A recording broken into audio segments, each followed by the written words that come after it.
Wireless LAN Professionals Podcast, episode 188. Having those remote hands out at your remote sites, who with our various testers, whether it's AirCheck or Link Runner, can be out executing tests out in the field, and those test results are automatically uploaded to the cloud service.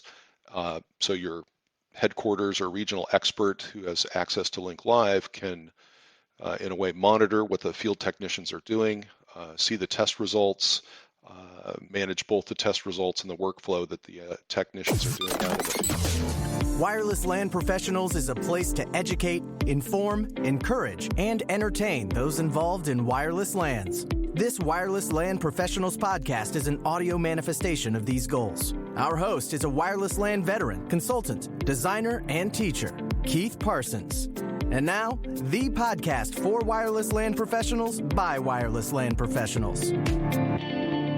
Welcome back to the Wireless LAN Professionals podcast. My name is Keith Parsons, and today I'm here with Dan Klimke.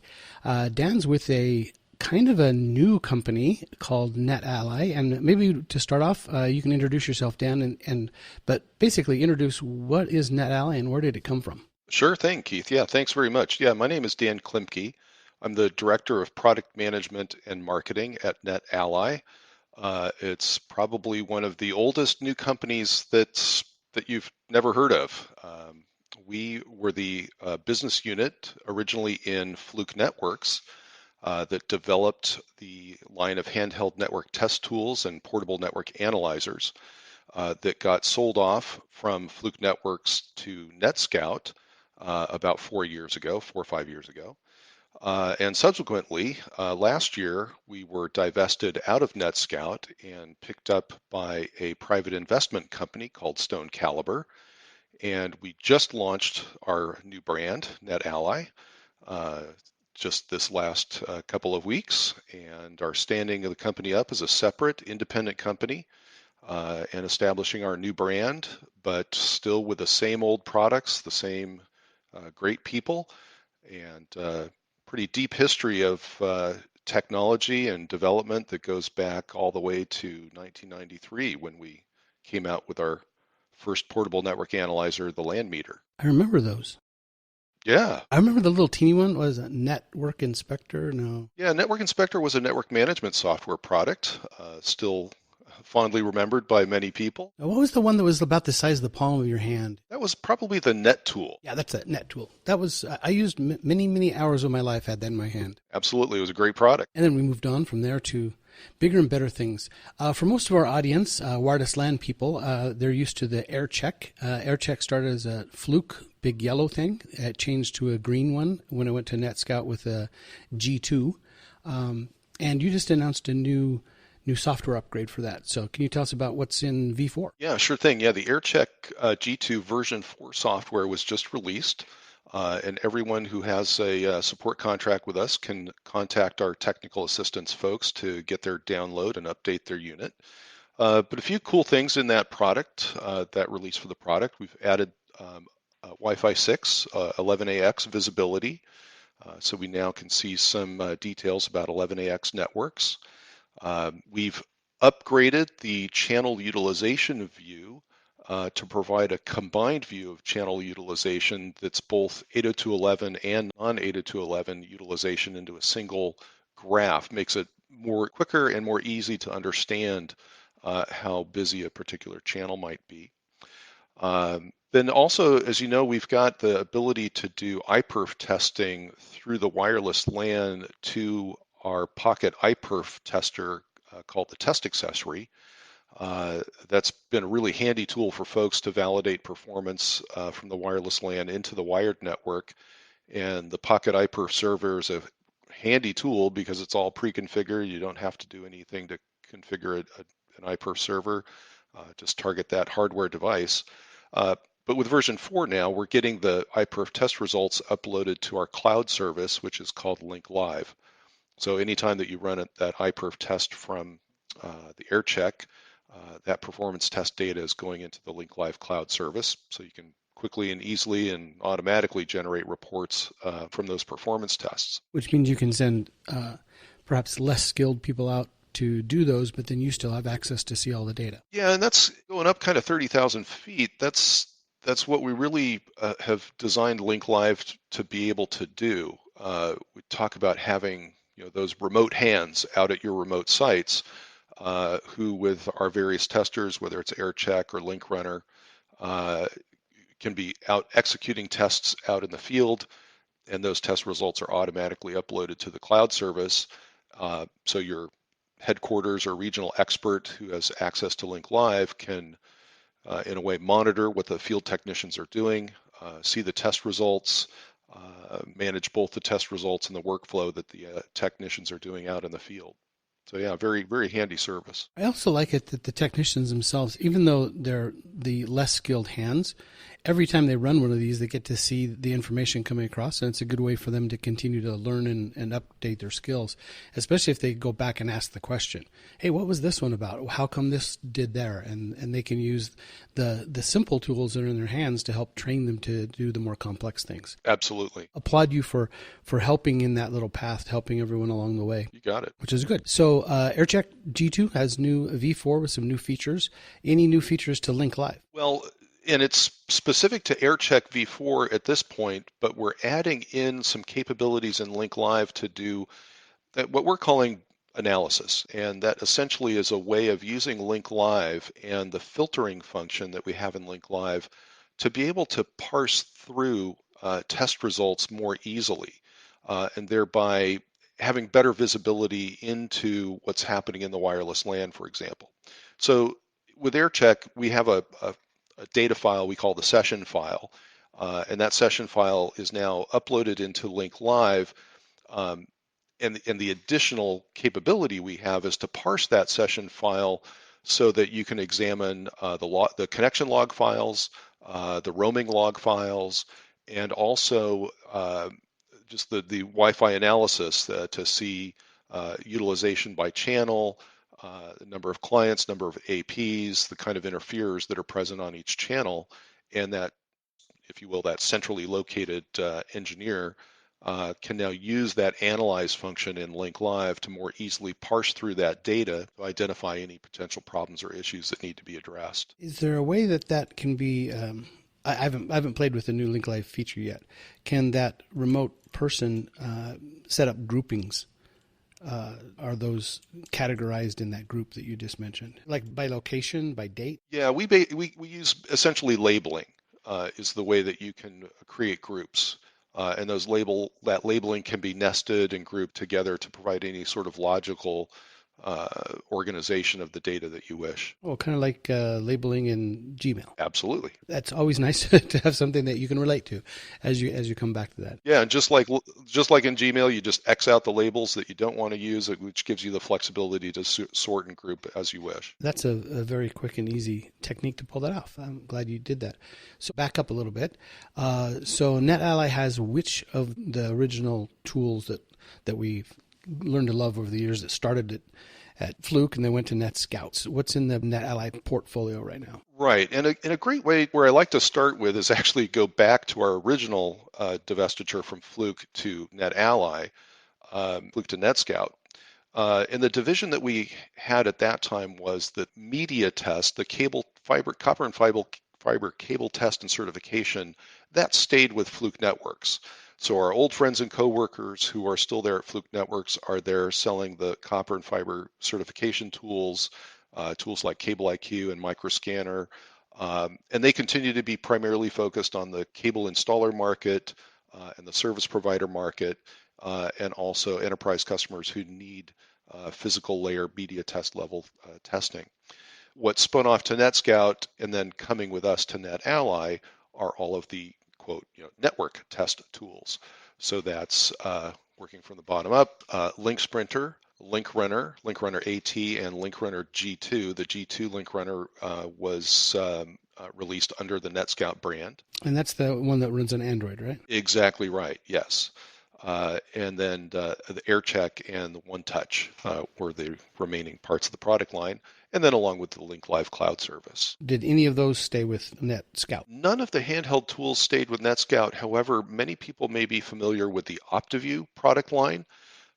Prior to my current assignment as the Director of Marketing, I was the product manager for the OptiView product line for a number of years. That has stayed behind with NetScout. It's kind of handheld. It is. 2 hands. You just need 2 hands.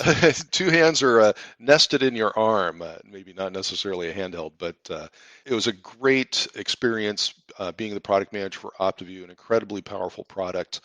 But it just didn't fit with the portfolio that we're carrying with netAlly. I'm a little, I don't know if concern's the right word, just thinking about how much of the code base and the logic and the IP underneath those are consistent between like the Link Runner AT and the OptiView, or are those pretty separate? Those are pretty separate. Link Runner AT is very much a layer 1, layer 2 tool. OptiView had a lot of layer 3 and up capabilities in terms of network discovery, and that's where we make a connection with our DNA in the past, is our discovery, what we called our discovery library, our DNA of how to talk to devices using SNMP and various other communications methods to get information from the infrastructure. That technology has carried over into netAlly. Some of that is in the OneTouch product, and some is going to be used for our product roadmap and future products to be announced. Oh, we always like hearing future products to be announced. Well, not that you have to tell us, just that they're coming along. I guess that's what we're all in this business for, is to try the new things that come out. You got it. And yeah, we've got a sizable team of engineers who've been working on product development straight through since the divestiture from NetScout, and we've got a robust roadmap and have some exciting things that we're going to be talking about in the not too distant future. So what was feel free to not answer this, what was the delay from NetScout to Stone Caliber to netAlly? I had assumed that when it was Stone Caliber, you're still doing the same things.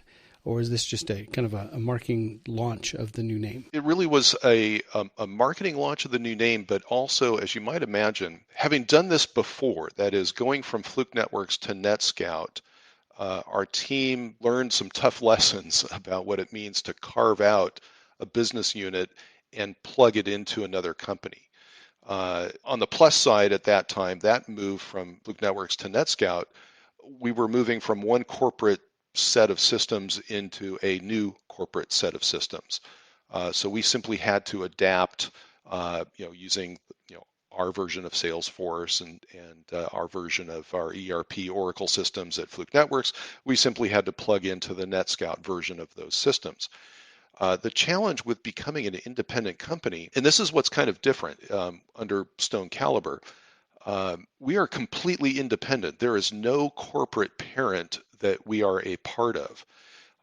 At Fluke Networks, we were part of the whole Danaher organization. Danaher was a very large, essentially a holding company that had somewhere in the neighborhood, I forget, 85 to 100 plus companies. But we were part of a platform that provided HR services, IT services, financial services. I mean, all of the corporate back-end stuff we were a part of and utilized. When we moved to NetScout, well, we just used theirs.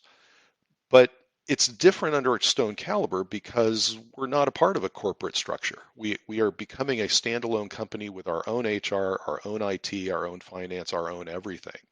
And that kind of a carve out is a significant logistical undertaking. And so it's taken us, we announced the divestiture September 14th last year. And it's basically taken us the last year to put all of those systems and processes in place to develop the branding and the rebranding of the product line in order to be a new company. During this entire time, you could buy G2s and Link Runners. Yeah, under the NetScout brand name. That's right. Yeah, NetScout was kind of nice and made it a smooth transition. They just didn't throw you out to the curb. Absolutely. They've provided fantastic support for us, and I've got nothing but great things to say about the kind of support that NetScout has given us to be successful. And that really is the sentiment that was behind the divestiture in the first place. The management team at NetScout realized that we were very different business from the NetScout business. And NetScout's core business is the whole business of performance and services management. Their Ingenious product line is one of the flagship premier products for overall security and business services in IT around the world today. And that's, as a system, it's a much different kind of a product than our portable individual handheld tools. And we just could not be able to do what we needed to do to be successful in the marketplace without kind of stepping on the toes of the Ingenious business in a way. It was just a very bit different business model. And so they recognized that that was the case, and they wanted us to have every chance to be successful. And that's why they engaged in the divestiture in the first place. And in this transition from Stone Caliber, we've gotten all the help we needed to be able to stand up on our own. So as NetAlly, are you still using the same channel partners to sell through? Or are you going direct? Or are you going only channel? What's the kind of go-to-market strategy? Yeah, the channel partner ecosystem that we're using in NetAlly is primarily the same. Probably maybe a little smaller subset of partners more reliant on master distributors than maybe we were in the past, but it is 100% channel focused. Absolutely want to set up a mutually beneficial partner ecosystem where we can help our partners expand their business by including handheld tools in the solutions that they offer. And our partners have always been a key part of how we reach customers in local markets. We talked about AirCheck. Let's go back and run up the wired side. In a previous WLPC we purchased and gave to all the attendees link sprinters. And I'm amazed that it's been years now, and I still get, oh, you can do that again? That link sprinter is fantastic. I think a link sprinter is one of those little teeny tools that you just have in your pocket or in your backpack that when you need it, it does exactly what it needs to do, and it's small and light. And when it's tied to Link Runner, it does lots of other things. Tied to Link Live. Too many links in your words. Right, a lot of links. Yeah, if it was AirLink, we would be really confused. So good that says AirCheck. It'll be Link Air is the new one. So talk a little about the wired side handhelds that you have as well. Yeah, sure. Yeah, so just to expand on that idea about Link Sprinter, one of our guiding philosophies for a long time, since back in our Fluke Networks days, was the idea of the right tool for the right job or the right person. And we recognize that everyone needs, a network analyzer, one-touch level or OptiView level of visibility into the network, when their job is simply to validate network links and connectivity. So that's why we came out with the Link Sprinter. We call it the Pocket Network Tester because it's a handy little pocket-sized tool. Essentially just links into the network, validates link, validates power over Ethernet if it's present, gets a DHCP address, validates gateway connection and connection to the internet by targeting a number of URLs or IP addresses out on the web. And then giving you some real quick indication of success or failure by the colors of the icons on the product. And then the test results can either be viewed on site by linking your phone to the Wi-Fi hotspot that's inside of the Link Sprinter, so you can see more details through your phone. And as you mentioned, those test results are also uploaded into Link Live. So got everything from basic level layer 1, layer 2 testing in the Link Sprinter on up. And so again, using that concept of right tool for the right job, Link Runner AT is the next step up.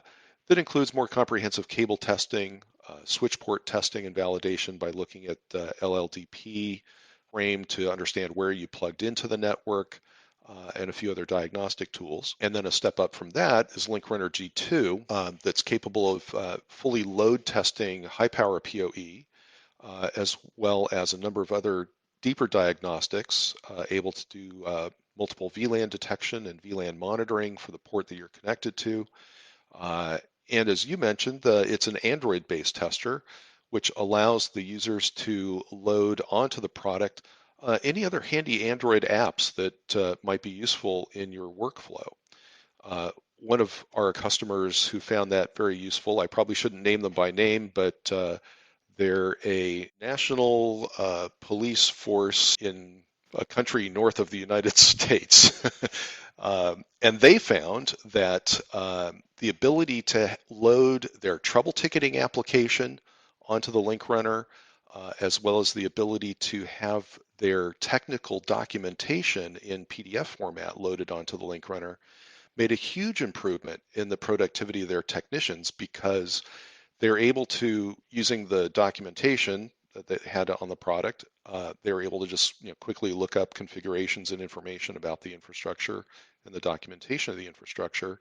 But having their trouble ticket app meant they could open, view, and close their trouble tickets right from the tester, and they were able to improve their trouble ticket response time using that. So that's just a quick idea about what you can do when you integrate the idea of apps with the tester, is that many other parts of your overall test and troubleshooting workflow can be handled from the tool itself. One of the reasons I use an Android, I'm an iOS guy, but I carry Android because there's a bunch of Wi-Fi tools.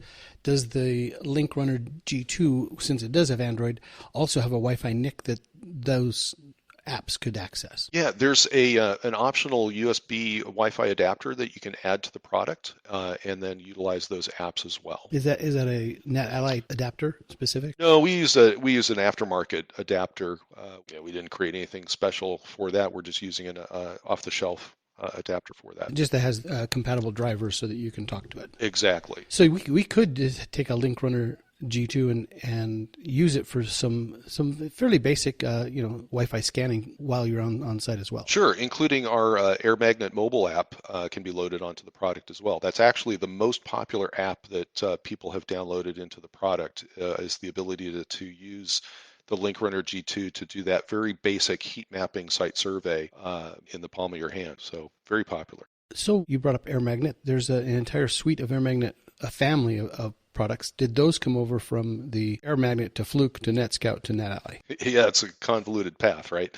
Yes, those did too. So the AirMagnet mobile suite, which is Wi-Fi Analyzer, Spectrum XT, and AirMagnet Survey Pro, those also are a part of the NetAlly product line. What remained behind with NetScout actually is the AirMagnet Enterprise product line. That remains with the NetScout folks. Which of those AirMagnets did you mention run on the Android app? So there's a Android app for survey. I think we call it AirMagnet Mobile. It's a little heat mapping product. So it's not the same as the full-blown AirMagnet Survey or Survey Pro, but it is a way to be able to walk a site and get a essential heat map using the Android tool in the palm of your hand. Well, very cool. Like playing with the toys. Which leads us to what's next. Again, not asking you to pre-announce anything, but since you are a new company, what's the kind of the roadmap you'd like to head direction you're going in? Well, I guess the way I'd answer that is if you look back at our history, you mentioned the Net tool that we introduced. Gosh, that was probably back in 2001 or 2002. It's reminding me how old I am. Don't go there. Oh man, join the club. If you look through our history of product development, we've got a lot of firsts in our name, but we also have a lot of useful, pertinent evolutions of the technology and the product lines as well. We all know as technologists that, in fact, one of my former associates back at Fluke Networks used to call this the technology bus that you just can't quite run and catch up to. It's always racing ahead of you, and you can't quite jump on that bus because there's always something new coming. Well, we've gone from 802.11b to all the way up to where we are with 11ax now, right? We've gone from 10 meg half duplex in the access layer to 10 gig or multi-gig to access point in the access layer now. So there's always technology churn that we have to catch up with, and other technical changes in networking that our customers need to have visibility of. So there's always an evolutionary process of our tools, and similarly with the technology that we want to test, there's evolution in the technology that can be embedded in the testers itself. Like we were just talking about, the ability to utilize Android as the OS for a tester like Link Runner G2. So we're always looking for ways to both integrate the latest in networking technologies with the latest in test technologies to create ways that make our customers more efficient, give them better visibility, and to simplify their process of managing and monitoring, validating, and troubleshooting their networks. So it's natural to assume that since we've done that throughout our history, come out with next iterations and next generations of products, that a next generation product is on the horizon for us as well, for both wired and wireless troubleshooting. That's going to be called the AirCheck Runner Link One Touch. You know, Keith, you might want to stick to your day job. Okay, I'm not very good at the marketing thing. That's okay. Just throw them all together in one big thing. There you go. I appreciate your time today and kind of giving us a little update of where NetAlly is today, where it came from. NetAlly name, just so I get it right, the N is lowercase and the A is uppercase. Is that kind of the style? Yeah, that's correct. Yep. And just to let folks know a little history about the name, NetAlly actually was a brand name that we owned in the Fluke Networks days. We acquired a company we acquired the intellectual property of a company called Viola Networks back in about 2005. They had a product that was a VoIP pre-deployment assessment tool, and that product was called NetAlly.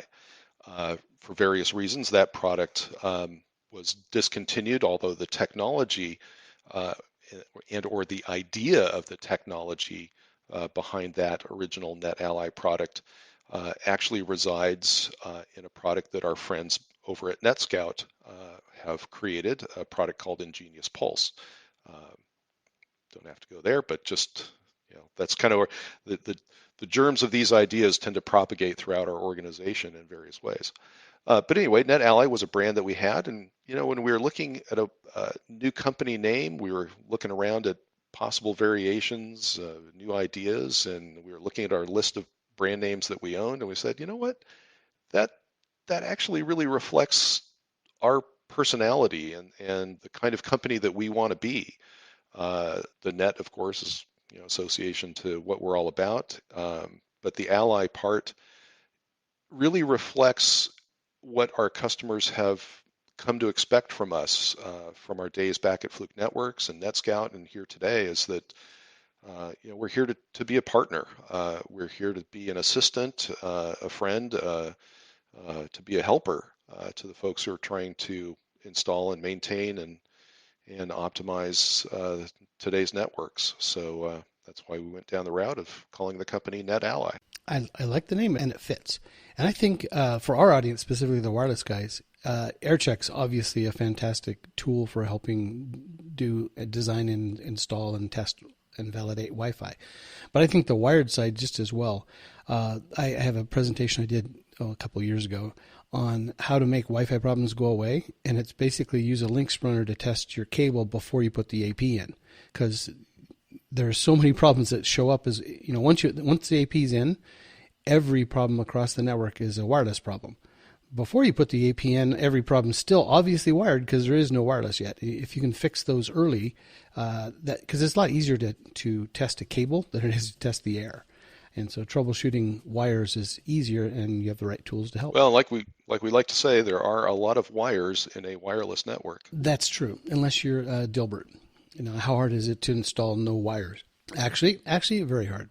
Well, thanks for your time today, Dan. I appreciate that. You started with Fluke before NetScout, so you've been with this team for quite some time. I have been. I was actually started with the company right when we were announcing the 686 land meter, the 100 megabit plus token ring land meter back in 1997. I'm kind of embarrassed to say that I remember that. Yeah, well, there you go. There's a few of us dinosaurs around. So we'll take the role because it is kind of exciting to be in this industry. We get to just stay on the edge of technology. It keeps us young. So indeed. It's been a good ride. All right. Thanks for your time, and we'll see you out on the net. Thanks, Keith. All the best.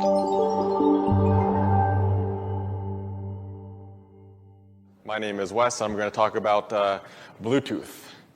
So I think Sam and Yusuf did a great introduction. Everybody's already using Bluetooth. That's what we discovered yesterday.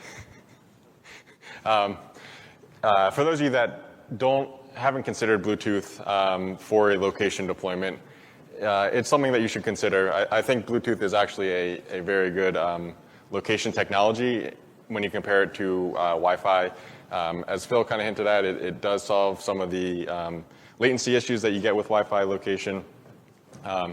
Anyway, so let me just talk quickly about what's new in Bluetooth. So the latest rev of Bluetooth is 5.1. That'll start coming out, mid-year kind of stuff. But its main focus is on increased location accuracy, and so this includes both angle of arrival and angle of departure implementations for improved location accuracy. They're kind of talking sub-meter accuracy. We'll see what that looks like, but just something to keep on the radar. So how do you actually design a Bluetooth location network? It's pretty simple.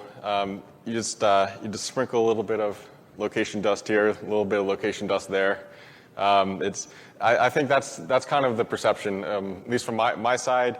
I don't see a lot of customers doing location designs themselves. It's usually the vendor that makes the recommendation. And so through this presentation, I kind of want to change that because I think now we have tools so that you can actually do a proper location design.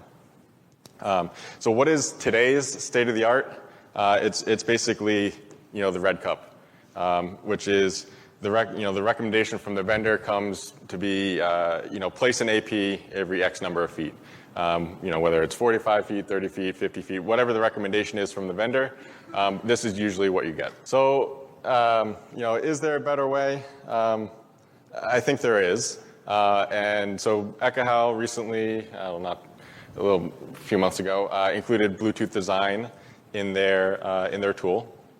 And I think this is something that can legitimately be used for location deployments. And I actually do like the implementation, which is you design for the number of overlapping access points. So Wi-Fi, you don't want overlap necessarily. With Bluetooth, you want tons of overlap because the more radios that you have listening, or more radios that you have contributing to the location calculation, the better the location calculation will be. So let me just, for those of you that haven't actually seen, this is the Bluetooth visualization within Ekahau. You're able to just select it as the very bottom one. And if you deploy, if you place a simulated access point that has a Bluetooth radio, it'll show up in this visualization. You have basically one knob to tweak, and that is the signal cutoff. I think the default is neg 80. For this, I changed to negative 70, neg 75, which seems to be pretty good. Pretty good for location calculations.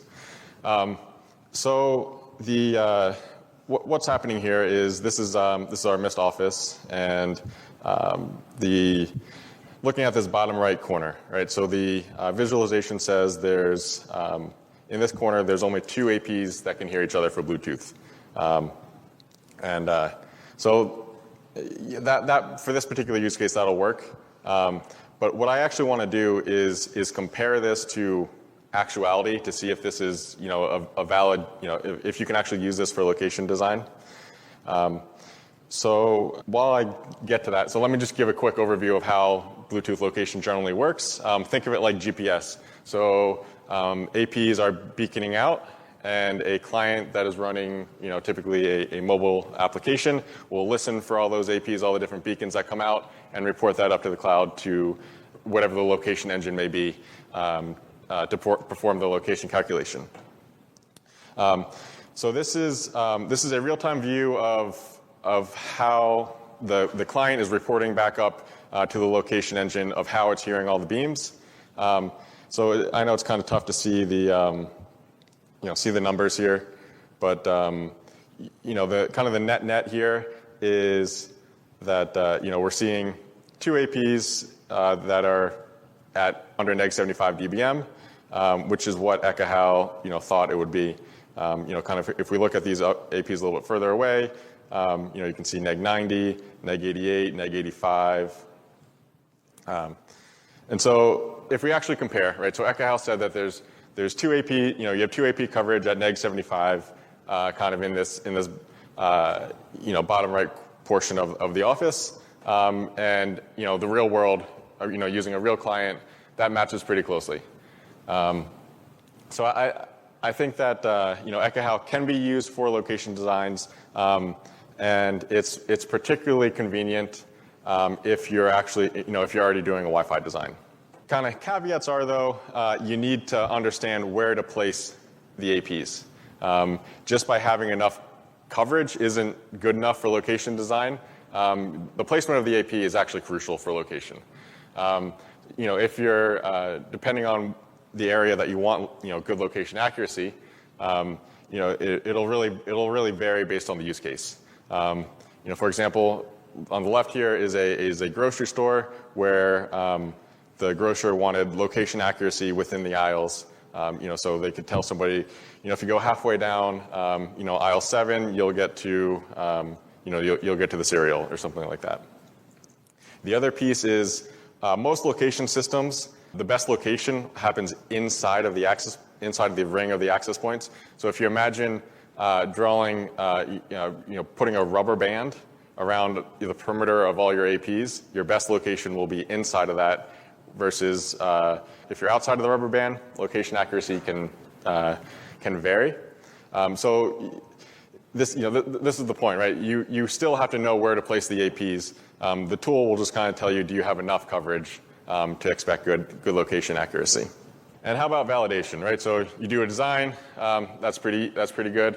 But when you actually validate the location design, typically, there aren't really tools for that, so you'll typically be using a vendor tool for that, or just walking around and using, if you've built an app on top of, for the location deployment, you'll be using the app or whatever it is to actually validate. So there's usually some sort of manual validation that goes into ensuring that there's, good location accuracy. So that's it for me. Thank you.